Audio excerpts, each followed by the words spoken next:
नमस्कार दोस्तों, आपका मेरे YouTube चैनल फेरी टेल्स में बहुत बहुत स्वागत है। दोस्तों, आज मैं आपके लिए रविंद्रनाथ टैगोर की बहुत प्रसिद्ध कहानी विदा लेके आई हूँ। आशा करती हूँ आपको पसंद आएगी।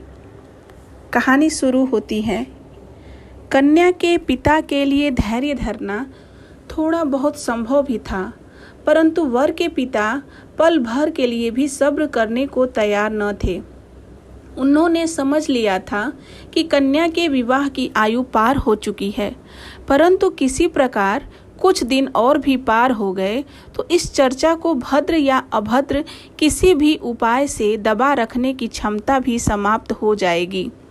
कन्या की आयु अवैध गति से बढ़ रही थी, इसमें किसी को शंका करने की आवश्यकता बड़ी नहीं, किंतु इससे भी बड़ी शंका इस बात की थी कि कन्या की तुलना में दहेज की रकम अब भी काफ़ी अधिक थी।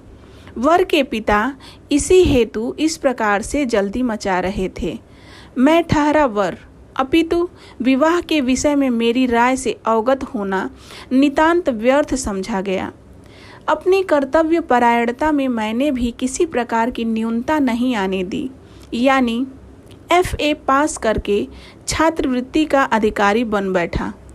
परिणाम यह निकला कि मेरे संबंध में श्री प्रजापति के दोनों ही पक्ष, कन्या पक्ष और वर पक्ष, बार बार बेचैन होने लगे। हमारी जन्मभूमि में जो पुरुष एक बार विवाह कर लेता है, उसके मन में दूसरी बार विवाह करके रचनात्मक कार्यों में कोई जिज्ञासा या उद्वेग नहीं होता। एक बार नर मांस का स्वाद लेने पर उसके प्रति बाघ की तो जो मन की दशा होती है, नारी के विषय में बहुत कुछ वैसी ही हालत एक बार विवाह कर लेने वाले पुरुष के मन की भी होती है। एक बार नारी का अभाव घटित हुआ कि फिर सबसे पहला प्रयत्न उस अभाव को पूर्ण करने के लिए किया जाता है। ऐसा करते हुए इस बार उसका मन दुविधा में नहीं रहता कि भावी पत्नी की आयु क्या है और कैसी है। उसकी अवस्था मैं देखता हूँ कि सारी दुविधा और दुश्चिंता का ठेका आजकल के लड़कों के ही नाम छूटा है। लड़कों की ओर से बारंबार विवाह का प्रस्ताव होने पर उनके पिता पक्ष के चांदी के समान श्वेत केश खिजाब की महिमा से बारंबार श्याम वर्ण को अपना लेते हैं, और उधर बातचीत की तप्ताग्नि से ही लड़कों के श्याम केश मारे चिंता परेशानी के रात के कुछ घंटों में ही उठने का उपक्रम करते हैं। आप विश्वास कीजिए, मेरे मन में ऐसा कोई विषय या उद्वेग का श्री गणेश नहीं हुआ। अभी तो विवाह के प्रस्ताव से मन मयूर बसंत की दक्षिण पवन की शीतलता में नृत्य कर उठा। कौतूहल से उलझी हुई कल्पना की नई आई हुई कोपलों के बीच मानो गुपचुप कानाफूसी होने लगी।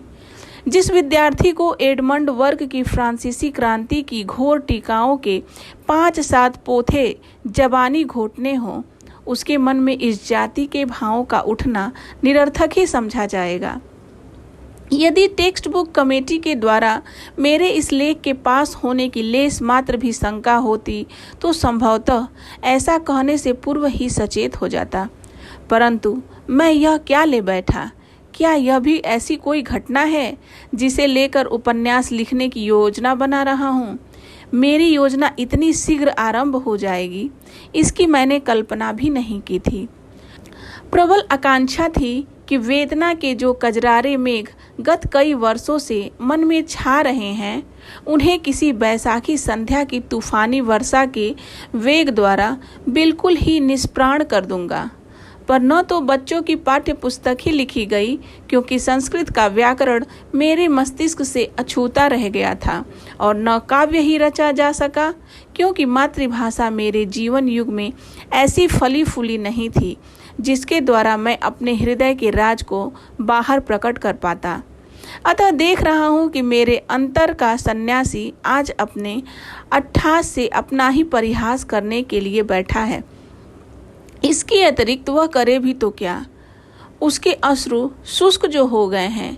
जेठ की कड़कड़ाती धूप वस्तुतः जेठ का अश्रु शून्य क्रंदन ही तो है। जिसके साथ विवाह हुआ था उसका वास्तविक नाम नहीं बताऊंगा, क्योंकि आज ब्रह्मांड के पुरातत्ववेत्ताओं में उसके ऐतिहासिक नाम के विषय में विशेष विवाद होने की शंका नहीं है। जिस ताम्रपत्र पर उसका नाम अंकित है वह मेरा ही हृदय है। वह पट और पत्नी का नाम किसी युग में भी विलुप्त होगा, यह सोचना मेरी कल्पना से बाहर है।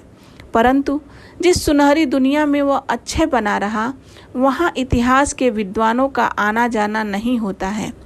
इस पर भी मेरे इस लेख में उसका कुछ न कुछ नाम तो चाहिए ही। अच्छा, तो समझ लीजिए, शबनम उसका नाम था, क्योंकि शबनम में मुस्कान और रुदन दोनों घुल मिलकर एकाकार हो जाती है और भोर का संदेश प्रभाव बेला तक आते ही चुक जाता है। शबनम मुझसे केवल 2 ही वर्ष छोटी थी। मेरे पिता गौरी दान से विमुख हों, सो यह बात नहीं थी। उनके पिताजी कट्टर समाज विद्रोही थे। देश में प्रचलित किसी भी धर्म के प्रति उनमें श्रद्धा न थी। उन्होंने खूब कसकर बांग्ला भाषा का अध्ययन किया था। मेरे पिता उग्र भाव से समाज के अनुयायी थे, जिसे अंगीकार करते हुए किंचित मात्र भी अड़चन हो, ऐसी किसी भी वस्तु की हमारे समाज की विशाल द्योढ़ी या अंतःपुर में या पिछली राह पर झलक देख पाना संभव न था। इसका भी कारण यही कि उन्होंने भी कसकर बांग्ला भाषा का अध्ययन किया था। पितामह और पिताजी के विभिन्न रूप क्रांति की 2 विभिन्न मूर्तियां थीं, कोई भी सरल स्वभाव का नहीं। फिर भी बड़ी आयु वाली कन्या के साथ मेरा विवाह करना पिता ने इसलिए स्वीकार कर लिया कि उसकी इस बड़ी सी आयु की दोनों मुट्ठियों में दहेज की रकम भी बहुत बड़ी थी। शबनम मेरे ससुर की एकमात्र कन्या थी। पिताजी को पूर्ण विश्वास था कि कन्या के पिता का सारा धन भावी दामाद भविष्य के उदर की परिपूर्ण करने वाली है। मेरे ससुर को किसी मतांतर का झमेला नहीं था। पश्चिम की किसी पहाड़ी रियासत के नरेश के यहाँ किसी उच्च पद पर थे। शबनम जब गोद में ही थी तभी उसकी माँ के प्यार का आंचल उस पर से उठ गया था।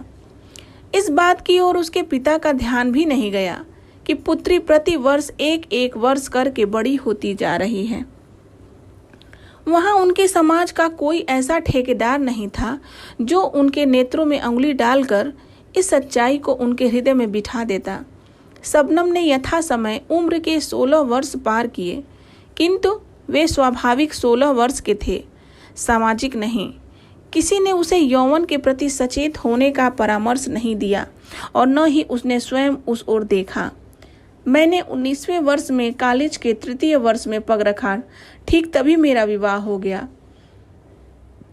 समाज या समाज के ठेकेदार के मत से वह आयु विवाह के उपयुक्त है या नहीं, इस विषय में दोनों पक्ष लड़ भिड़ कर चाहे खून खराबा कर बैठें, किंतु मैं तो निवेदन के साथ यही कहना चाहता हूँ कि परीक्षा पास करने के हेतु यह आयु जिस प्रकार ठीक है, विवाह करने के लिए भी उससे किसी प्रकार कम नहीं। विवाह का सूत्रपात एक चित्र के द्वारा हुआ था। उस दिन मैं पढ़ाई लिखाई में सिर गढ़ाए बैठा था कि मेरे पास परिहास का संबंध रखने वाली किसी आत्मीया ने मेरे सम्मुख टेबल पर शबनम का चित्र ला कर रख दिया और कुछ पल शांति के साथ बिताकर कहा, लो, झूठ मूठ की पढ़ाई को बंद करके सचमुच की पढ़ाई करो। एकदम जी तोड़कर परिश्रम में लगाने वाली पढ़ाई। चित्र किसी अनाड़ी चित्रकार द्वारा खींचा गया था। कन्या की माँ नहीं थी, अतः उस दीर्घ श्याम केसों को बांध सवार कर जूड़े में जरी गूंथ कर कलकत्ते की प्रसिद्ध शाह या मालिक कंपनी की भद्दी तंग जैकेट पहनाकर दूसरे पक्ष के नेत्रों में धूल झोंकने का बर्बस प्रयत्न नहीं किया गया था। केवल एक सरल भरा हुआ चेहरा था, मृगी सी 2 आंखें और सीधी साधी एक साड़ी। तब भी पता नहीं क्यों कोई अपूर्व महिमा सौंदर्य उसे घेरे हुए था। किसी भी एक चौकोर चौकी पर वह बैठी हुई थी। पीछे आवरण के स्थान पर एक धारीधार सतरंजी झूल रही थी। पास में तनिक सी ऊंची तिपाई पर ही फूलदानी में फूलों के सुंदर गुलदस्ते दिख रहे थे। ईरानी कालीन पर साड़ी की तिरछी किनार के किंचित अनाबद्ध 2 कोमल खाली पैर। चित्र की उस रूप सुधा को जैसे ही मेरे मन के जादू का स्पर्श मिला कि वह मेरे अंतरतम में जाग उठी। वे दोनों कजरारी आंखें मेरे सारे चिंतन को चीरकर मुझ पर जाने कैसे अनोखे भाव से आकर स्थिर हो गई और उस तिरछी किनार के निम्न भाग के दोनों अनावृत पगों ने मेरे अंतर पर्यांसन पर बरबस अपना घर बना लिया। पन्ने की तिथियां आई गई हो गईं। विवाह के 2-3 लग्न भी बीत गए, किंतु मेरे ससुर को छुट्टी मिलने का नाम भी नहीं। इधर कुछ मास से मेरे देखते देखते एक अकाल मेरी इतनी बड़ी अविवाहित उम्र को फिजूल ही 19वें वर्ष की ओर ढकेलने का प्रयास कर रहा था। ससुर और उनके अधिकारियों पर मुझे खीज होने लगी। विवाह का दिन ठीक अकाल की पूर्व लग्न पर ही आकर पड़ा। उस दिन की सहनाई की हर तान आज मुझे स्मरण हो रही है। उस दिन के प्रति मुहूर्त को मैंने चेतनता के साथ स्पर्श किया था। मेरी यह 19 वर्ष की आयु मेरे जीवन में सदैव रहे। मैं उसे कदापि नहीं भुला सकूंगा। विवाह मंडप में चहुं ओर कोलाहल सा फैला हुआ था। उसी के बीच कन्या का कोमल हाथ मैंने अपने हाथों में पाया। मुझे स्पष्ट तरीके से याद है कि यही मेरे जीवन की एक परम आश्चर्यजनक घटना है। मेरे मन ने बारंबार यही कहा, इसे मैंने पाया है, हासिल किया है, किंतु किसे? यह तो दुर्लभ है, यह नारी है। इसके रहस्य का क्या कभी और छोर पाया जा सकता है? मेरे ससुर का नाम गौरी शंकर था। जिस हिमाचल पर वे उच्च पदाधिकारी थे, उसी हिमाचल के मानव मोती थे। उनके गंभीरता के शिखर पर क्षेत्र में कोई प्रशांत स्वच्छ हंसी उज्जवल होकर छाई हुई थी। उनके हृदय के स्नेह स्रोत का संधान जिसने भी एक बार लिया, उसने फिर कभी उनसे संबंध विच्छेद करने की चेष्टा नहीं की। काम पर लौटने से पूर्व उन्होंने मुझे बुलाकर कहा, बेटा, अपनी बच्ची को 17 वर्ष से जानता हूँ और तुम्हें अभी कुछ दिनों से इस पर भी सौंपा तुम्हारे ही हाथों में है। जो निधि आज तुम्हें मिली है, किसी दिन उसका मूल्य भी परख सको, इससे बढ़कर आशीर्वाद मेरे पास नहीं। मेरे माता पिता ने उन्हें बारंबार आशा भरे शब्दों में कहा, समधी जी, कुछ चिंता न करना। तुम्हारी पुत्री जैसे पिता को छोड़कर आई है, वैसे ही यहाँ माता पिता दोनों पाएं, ऐसा ही समझिए।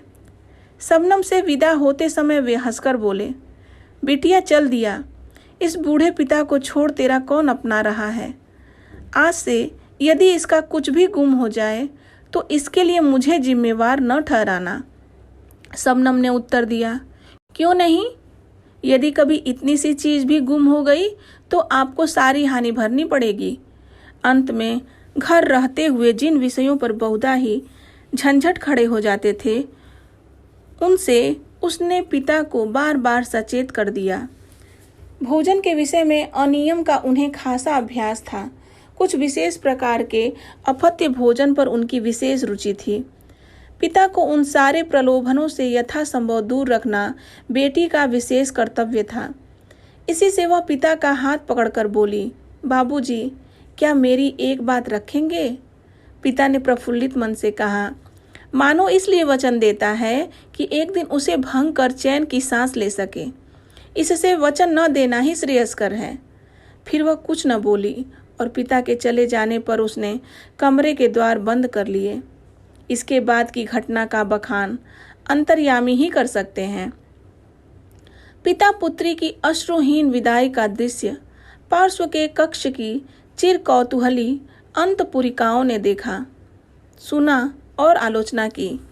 कैसी अजीब बात है भला, रूखी सूखी जमीन पर रहते रहते इन लोगों का हृदय भी सूखकर कांटा हो गया है। माया ममता का चिन्ह लेस मात्र भी नहीं रहा। राम राम राम। मेरे ससुर के मित्र बनमाली बाबू ने ही हमारी बातचीत पक्की की थी। वे हम लोगों के परिवार से भली भांति परिचित थे। वे मेरे ससुर से बोले, बेटी को छोड़कर तो तुम्हारा दुनिया में कोई नहीं है, यही इनके पास ही कोई मकान लेकर जिंदगी के शेष दिन काट डालो। उत्तर मिला, जब दान दिया है तो नींद शेष करके ही दे डाला। फिर लौट लौट कर निहारने से उसकी पीड़ा बढ़ेगी। जिस अधिकार को एक बार त्याग चुका, उसे बार बार बनाए रखने के प्रयत्न से बढ़कर विडंबना और क्या होगी। अंत में मुझे एकांत में ले जाकर किसी अपराधी की तरह सकुचाते हुए बोले, बिटिया को पुस्तकें पढ़ने का बड़ा चाव है और लोगों को खिलाना पिलाना उसे बहुत अच्छा लगता है। यदि बीच बीच में तुम्हें रुपए पैसे भेज दिया करूं, इससे वे नाराज तो नहीं होंगे?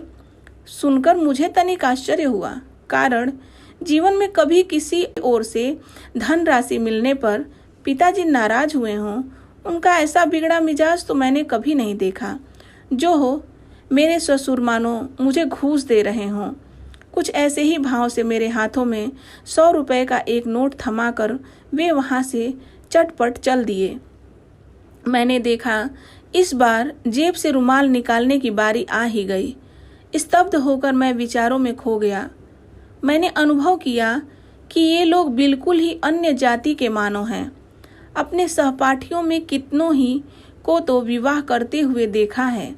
विवाह मंत्रों के उच्चारण के साथ ही साथ स्त्री को एक बारगी कंठ के निम्न भागों में उतार लेते हैं।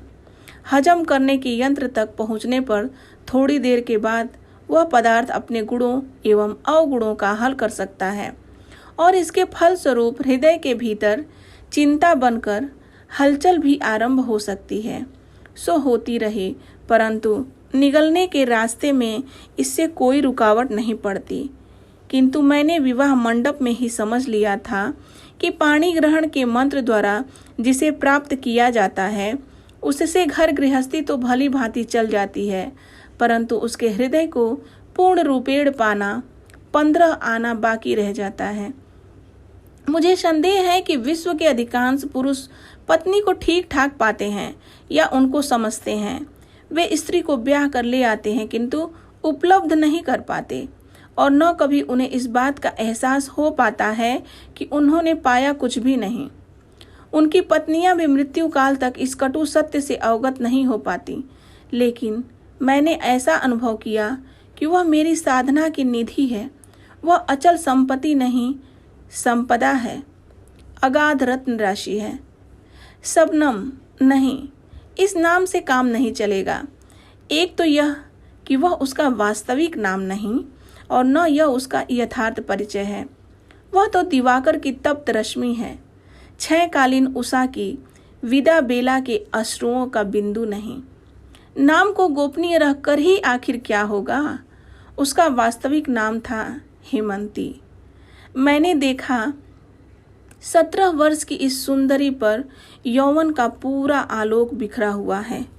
तब भी इस अवस्था की गोद में भी उसे चेतनता नहीं मिली है। हिमाच्छादित शिखर पर भोर का उजाला तो झलक उठा है, किंतु हिम अभी तक गल नहीं पाया है। कैसी निष्कलंक शुभ्र है वह, कैसी पवित्र की प्रतिमा, यह मैं ही जानता हूँ। मेरे मन में बराबर यह शंका बनी रहती थी, इतनी पढ़ी शिक्षित लड़की का मन पता नहीं क्यों कर पा सकूंगा। किंतु कुछ ही दिवसों के उपरांत मैंने जान लिया कि उसके मन की राह और शिक्षा की राह आपस में कहीं कटी ही नहीं है। कब उसके सरल शुभ्र मन पर हल्की सी रंगीनी छा गई, नेत्र अलस तंद्रा में झूम उठे और देह मन मानो उत्सुक हो उठे। सो निश्चिंतता के साथ कह देना मेरे लिए कठिन ही नहीं अपितु असंभव है।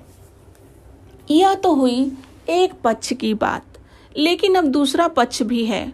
वह और उसके विषय में पूर्ण रूप से कहने का समय अब आ पहुंचा है। मेरे ससुर राज दरबार में उच्च पदाधिकारी थे, इसलिए उनकी कितनी धनराशि बैंक के खातों में है, इस संबंध में जनश्रुति ने बहुत तरह के अनुमान बिठाए थे। इनमें से किसी भी अनुमान की संख्या लाख के आंकड़ों से नीचे नहीं पड़ती थी। फलस्वरूप एक ओर पिता के प्रति सम्मान बढ़ता गया तो दूसरी ओर इकलौती बेटी की ओर स्नेह। हमारी घर गृहस्थी का काम धंधा और तौर तरीका जानने के लिए हेम खूब उत्सुकता दिखला रही थी, किंतु माँ ने उसे अगाध स्नेह दिखाने के अभिप्राय से किसी काम में हाथ नहीं लगाने दिया। यहाँ तक कि मायके से हेम के साथ जो पहाड़िन मेरी आई थी, उसे उन्होंने वास्तव में अपने कक्ष में नहीं घुसने दिया।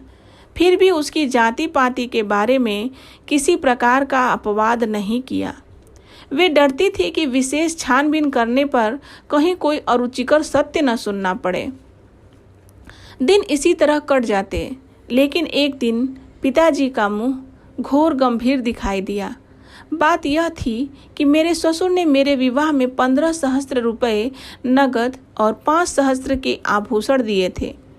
इधर पिताजी को किसी कृपा पात्र दलाल से पता चला कि यह धनराशि कर्ज लेकर जुटाई गई थी, जिसका ब्याज भी कुछ मामूली न था और लाख रुपए की अफवाह तो बिल्कुल उड़ाई हुई थी। वास्तव में मेरे विवाह के पूर्व ससुर की संपत्ति के परिणाम के विषय में पिताजी ने भी उनकी कोई आलोचना नहीं की थी। तब भी न जाने किसी तर्क पद्धति से आज उन्होंने यह बिल्कुल पक्का निश्चय कर लिया था कि उनके समधी ने जानबूझकर यह धोखा उनके साथ किया है। इसके अलावा पिताजी की यह धारणा थी कि मेरे ससुर राजा के मुख्यमंत्री या उसी समान किसी उच्च पद के अधिकारी हैं। पीछे पता चला कि वे वहां के शिक्षा विभाग के अध्यक्ष हैं। पिताजी ने टीका की, अर्थात विद्यालय के मुख्याध्यापक विश्व में जितने भी भद्र पद हैं उनमें सबसे ऊंचा है। पिताजी ने बड़ी बड़ी आशाएं कर रखी थीं कि आज नहीं तो कल ससुर के अवकाश प्राप्त करने पर राजमंत्री के पद पर वे स्वयं ही प्रतिष्ठित होंगे। इन्हीं दिनों के कार्तिक मास में रामलीला के उपलक्ष्य में हमारा जन्मभूमि का सारा परिवार कलकत्ते वाली हवेली में आ जुटा है। वधू को देखते ही उनमें एक छोर से दूसरे छोर तक कानाफूसी की लहर दौड़ गई, क्रमशः अस्फुट हुई। दूर के नाते से संबंधित नानी ने कहा, आग लगे मेरे भाग्य को, नई बहू ने तो उम्र में मुझे भी हरा दिया। सुनकर नानी की समवयस्का बोल उठी, अरे हमें न हराएगी तो हमारा बच्चा विदेश से बहू लाने ही क्यों जाएगा। माँ ने उग्रता के साथ उत्तर दिया, भैया रे, यह क्या बात हो रही है।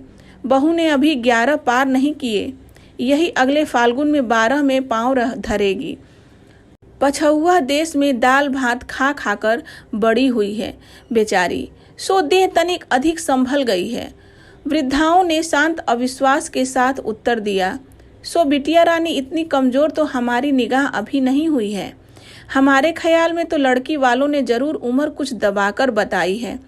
माँ ने कहा, हम लोगों ने तो जन्मपत्री देखी है, बात सच है, किंतु जन्मपत्री से ही तो प्रमाणित होता है कि बहू की उम्र 17 है।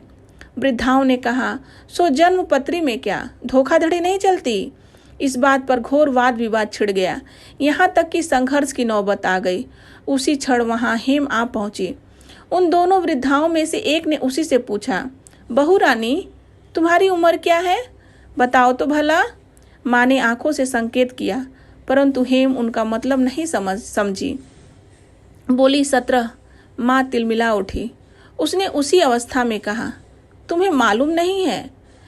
हेम विरोध का प्रदर्शन करती हुई बोली, मुझे ठीक मालूम है, मेरी उम्र 17 है। वृद्धाओं ने गुपचुप एक दूसरे के हाथ दबाए। बहू की मूर्खता पर खींचकर माँ बोली, तुम्हें तो सब मालूम है, लेकिन तुम्हारे बाबूजी ने हमसे खुद कहा है कि तुम्हारी उम्र 11 है। सुनकर हेम चौंक उठी, बोली, बाबूजी ने? कभी नहीं। माँ ने कहा, तुमने तो चकित कर दिया है। समधी जी स्वयं मेरे सामने कह गए थे और बिटिया कहती है कभी नहीं। यह कहकर माँ ने आंख से फिर संकेत किया। अब की बार हेम संकेत समझ गई, लेकिन उसने कंठ को और भी मजबूत करके कहा, बाबूजी ऐसी बात कभी नहीं कह सकते। माँ ने स्वर को धीमा करके कहा, तू क्या मुझे झूठा ठहराना चाहती है? हेम ने फिर वहीं दोहराया, बाबूजी कभी झूठ नहीं बोलते। इसके बाद माँ जितना भी अपवाद फैलाने लगी, उतनी ही कालिमा फैलकर सबको एकाकार लीपने पोतने लगी। इतना ही नहीं, माँ ने नाराज होकर पिताजी के सम्मुख अपनी बहू की मूढ़ता और जिद्दीपन की शिकायत रखी। पिताजी ने उसी क्षण हेम को बुलाकर धमकाते हुए कहा, इतनी बड़ी अविवाहित कन्या की अवस्था 17 वर्ष की थी, वह कन्या के लिए कोई बड़प्पन की बात है जो उसका ढिढोरा पीटती फिरोगी? हमारे घर में यह सब नहीं चलेगा, कह देता हूँ। हाय रे भाग्य! बहू रानी के प्रति पिताजी का यह मधु मिश्रित पंचम स्वर इस प्रकार उस्ताद बाँझ खा के घोर सड़ज तक कैसे उतर आया?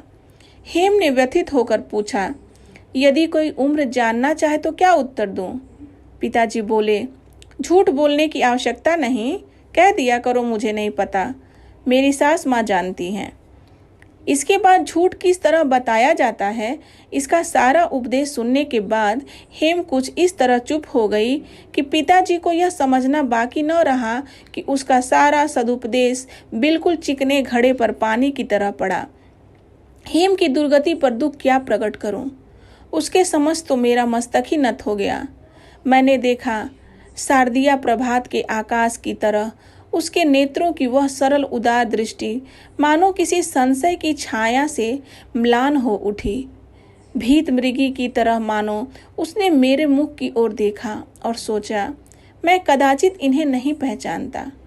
उस दिन मैं एक सुंदर जिल्द वाली अंग्रेजी कविताओं की एक पुस्तक क्रय करके उसके लिए ले आया था।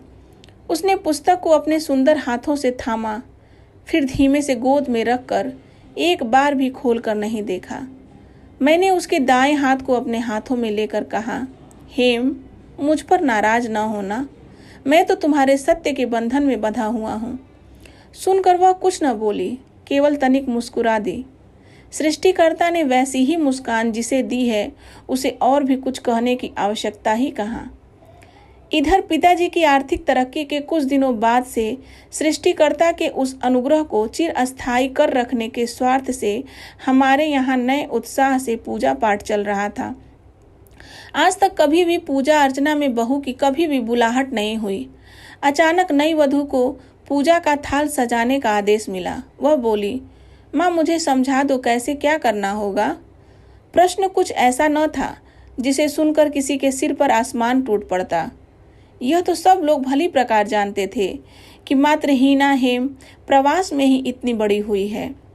तब भी इस उद्देश्य का आशय तो केवल हेम को लज्जित करना ही था।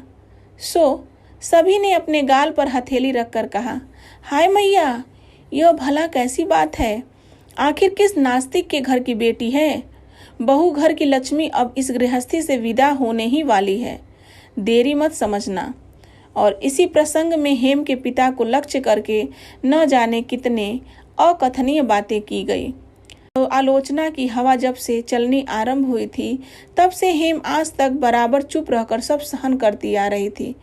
कभी पल भर के लिए भी उसने किसी के सामने अश्रु न बहाए, परंतु आज तो उसकी बड़ी बड़ी आंखों को प्लावित करती हुई अश्रुओं की झड़ी लग गई। वह खड़ी होकर बोल उठी, आपको मालूम है, वहाँ मेरे बाबूजी को सब लोग ऋषि कहते हैं, ऋषि मानते हैं। सुनकर उपस्थित लोगों ने पेट भर कर दिल के गुबार निकाले। इस घटना के उपरांत जब कभी उसके पिता का उल्लेख करना होता तो सब लोग यही कहते, तुम्हारे ऋषि बाबूजी। इस बहू का सबसे मर्म का स्थान कौन सा है, इसे हमारे यहाँ सबने अच्छी प्रकार समझ लिया था। वास्तव में मेरे ससुर ब्राह्मण थे और न ईसाई, और बहुत करके नास्तिक भी नहीं। पूजा अर्चना की बात कभी उनके ध्यान में ही नहीं। बेटी को उन्होंने शिक्षित बनाने का प्रयत्न अवश्य किया था, कितने ही उपदेश भी दिए थे, किंतु सृष्टिकर्ता के संबंध में कोई उपदेश नहीं दिया। इसी बारे में पूछने पर उन्होंने इतना ही कहा, जिस विषय को मैं स्वयं नहीं जानता उसे सिखलाना केवल कपट ही होगा। ससुराल में हेम की एक सचमुच की भक्तिन थी, मेरी छोटी भगनी नारायणी। वह अपनी भाभी को बहुत स्नेह करती थी। उसके लिए उस बेचारी को काफ़ी प्रताड़ना सहनी पड़ती थी। घर में हेम के अपमान की कहानी मुझे उसी से सुनने को मिलती थी। हेम के मुंह से कभी किसी दिन भी सुनने को नहीं मिला। लज्जा का आवरण उसके अपने लिए नहीं था, अपितु मेरे लिए ही था। बाबूजी के पास से वह जो पाती वह मुझे पढ़ने के लिए दे देती। ये पत्र छोटे होने पर भी रस से भरपूर होते थे। वह स्वयं भी उनको जब कभी पत्र लिखती तो मुझे अवश्य दिखा देती। बाबूजी के साथ उसका जो नाता था उसमें अपने साथ मुझे भी बराबर का भागी बनाए बिना उसका दाम्पत्य पूर्ण जो नहीं हो पाता। उसके इन पन्नों में ससुराल के संबंध में किसी प्रकार की शिकायत का आभास मात्र भी नहीं। यदि होता, भावी आशंका की संभावना थी। कारण नारायणी से मैंने सुन लिया था कि जांच के लिए बीच में उसके पत्र गोपनीय रीति से खोल लिए जाते हैं। इन पत्रों में उसका कोई भी दोष सिद्ध न होने से ऊपर वालों का मन शांत हो, सो बात नहीं, बल्कि आशा टूटने का दुख ही संभवतः उन्हें ज्यादा टीसा करता था। इसलिए उन्होंने चिढ़ कर कहना शुरू कर दिया कि आखिर इतनी जल्दी जल्दी पत्र डालने की ही भला कौन सी जरूरत है, मानो बाबा ही सब कुछ हैं, हम लोग क्या कोई नहीं। और इसी प्रकार की अनेक अरुचिकर बातों का तांता शुरू हो गया। मैंने क्षुब्ध होकर हेम से कहा, तुम बाबूजी को पत्र लिखती हो, वह किसी और को न देकर मुझे ही दे दिया करो, कॉलेज जाते समय राह में छोड़ दिया करूंगा। चकित होकर हेम ने कहा, क्यों? मैंने संकोचवश कोई उत्तर नहीं दिया, किंतु हवेली में सबने कहना आरंभ कर दिया कि अब लड़के के सिर चढ़ना शुरू हुआ है, बीए की उपाधि अब ताक पर धरी रहेगी। आखिर उस बेचारे का भला दोष ही क्या है? सो तो है ही, दोष किसी का है तो वह बेचारी हेम का। उसकी उम्र 17 वर्ष की है, वह उसका पहला दोष है। सृष्टिकर्ता का विधान ही ऐसा है। यह भी हेम का तीसरा दोष है। इसलिए तो मेरे हृदय की अड़ु अड़ु में समस्त आकाश इस तरह की बांसुरी की तान साधे हुए है। बीए की उपाधि को निर्विकार भाव से मैं चूल्हे में फूंक सकता था, किंतु हेम के कल्याण के लिए मैंने प्रण किया कि मैं अवश्य उत्तीर्ण होऊंगा और अच्छे अंकों से। 2 कारणों से मुझे अपने प्रण को पूरा कर पाने का भरोसा था। एक तो हेम के अगाध स्नेह में ऐसा आकाशव्यापी विस्तार था कि वह मन को संकीर्ण आसक्ति में फंसा कर नहीं रहती। उस स्नेह के आसपास कोई खूब ही स्वास्थ्यवर्धक वायु बहा करती थी। दूसरे, परीक्षा की पुस्तकें कुछ ऐसी थीं जिन्हें हेम के साथ साथ पढ़ना असंभव न था। सो मैं कमर कसकर परीक्षा पास करने के उद्योग में जुट गया। एक दिन रविवार की दोपहरिया में बाहर के कमरे में बैठा हुआ मैं मार्टिन की आचार शास्त्रावली पुस्तक की खास खास पंक्तियों के मध्य के पद को चीरते हुए लाल पेंसिल का हल चलाए जा रहा था कि अचानक सामने की ओर मेरी दृष्टि जा पहुंची। कमरे के सामने आंगन के उत्तर की ओर अंतःपुर को जाने के लिए एक जीना था। इसी बंद जीने में बाहर की तरह सीकचेदार खिड़कियां थीं। मैंने देखा कि हेम उन्हीं में किसी एक खिड़की के पास पश्चिम की ओर निहारती हुई चुपचाप बैठी है। उस ओर मल्ली की बगिया है, जिसमें कचनार का पेड़ गुलाबी पुष्पों के भार को संभाले खड़ा हुआ है। इस भाषाहीन गहरी वेदना के रूप को आज तक इतने सुस्पष्ट भाव से मैंने नहीं देखा था। खास कुछ भी नहीं, अपने कमरे में से मैं किंचित पीछे की और दीवार के सहारे टिके उसके सिर के भंगी भाव भली भांति देख पा रहा था। मेरा अपना जीवन इस तरह लबालब भर गया था कि किसी प्रकार की भी कोई शून्यता मैंने आज तक देखी ही नहीं थी। आज अकस्मात अपने बिल्कुल ही पार्श्व में मैंने किसी बहुत निराशा का घना गड्ढा देखा था। इस तलहीन गर्त को मैं क्यों कर कैसे पूरा कर सकूंगा? मुझे तो जीवन में कुछ भी छोड़ना नहीं पड़ा, न घर, न द्वार और न आज तक किसी प्रकार का अभ्यास ही। लेकिन हेम को तो सभी कुछ छोड़कर दूर चलकर मेरे पास आना पड़ा। इसका परिणाम कितना अधिक है, सो मैंने भली भांति सोचा भी नहीं। हमारे घर में अपमान के कांटों की सेज पर वह बैठी है। उसको हमने आपस में विभक्त कर लिया है। उस वेदना के आंसू को हम दोनों ने एक साथ ही पिया था, इसलिए हम दोनों एक दूसरे के निकट थे। परंतु हिमाचल में पत्नी हुई यह गिरी नंदिनी 17 वर्ष की लंबी अवधि तक अपने बाह्य और अंतः जीवन में कैसी विशाल युक्ति के मध्य पली थी, कैसे कठोर सत्य और उदार आलोक में उसकी छवि एवं प्रकृति इस प्रकार स्वच्छ और सबल हो चुकी है। उस सारे वैभव से आज हेम का नाता किस प्रकार निष्ठुरता के साथ तोड़ दिया गया है, इस बात का आज से पूर्व मैंने कभी अनुभव ही नहीं किया था। कारण उस स्थान पर हेम के साथ मेरा आसन बराबरी का न था। वह तो अंदर ही अंदर पल पल तिल तिल करके मृत प्राय सी होती जा रही थी। उसे मैं सब दे सकता था, किंतु मुक्ति नहीं। मुक्ति मेरे अपने अंतर में ही कहाँ है। इसी हेतु कलकत्ता की इस संकरी गली में खिड़की के सिकचों के भीतर से मूक आकाश के साथ उसके मूक मन की बातचीत हुआ करती। किसी दिन रात को उठकर मैंने देखा वह बिछौने पर नहीं है। हाथों पर सिर को थाम कर तारों से भरपूर आकाश की ओर मुंह उठाए वह छत पर लेटी है। मार्टिन का चरित्रता का बखान वहां पड़ा रह गया। मैंने सोचने लगा कि मेरा कर्तव्य क्या है। बाल्यकाल से ही पिताजी के साथ मेरे संबंध में मेरे संकोच की सीमा न थी। समक्ष होकर कभी उनसे किसी वस्तु के लिए प्रार्थना करने की न तो मेरी आदत ही थी और न साहस ही, किंतु आज मुझसे न रहा गया। लाज और संकोच को ताक पर धर कर मैं उनसे कही बैठा, उसकी तबीयत आजकल कुछ अच्छी नहीं है, सो एक बार बाबूजी के यहाँ भेज देना ही अच्छा होगा। सुनकर पिताजी चकित रह गए। उनके मन में इस बात का तनिक भी संदेह न रहा कि हेम ने ही मुझ में इस अभूतपूर्व साहस का बीजारोपण किया है और अच्छी प्रकार से सिखा पढ़ाकर यहाँ भेजा है। वे तत्काल ही उठकर अंतःपुर में गए और हेम से पूछा, बहू, तुम्हें क्या नई बीमारी है? बताना तो भला। हेम ने सिर झुकाकर उत्तर दिया, कहाँ, बीमारी तो कुछ भी नहीं है। पिता ने सोचा उत्तर तेज दिखाने के लिए है, किंतु हेम जो प्रतिदिन सूखती जा रही थी, सो नित्य प्रति देखते रहने के कारण हम लोग समझ नहीं पाते थे। एक दिन बनमाली बाबू ने उसे देखा तो चौंक पड़े। वे बोले, ये क्या, तेरा मुख ऐसा कैसा हो गया है हेम? बीमार तो नहीं हो?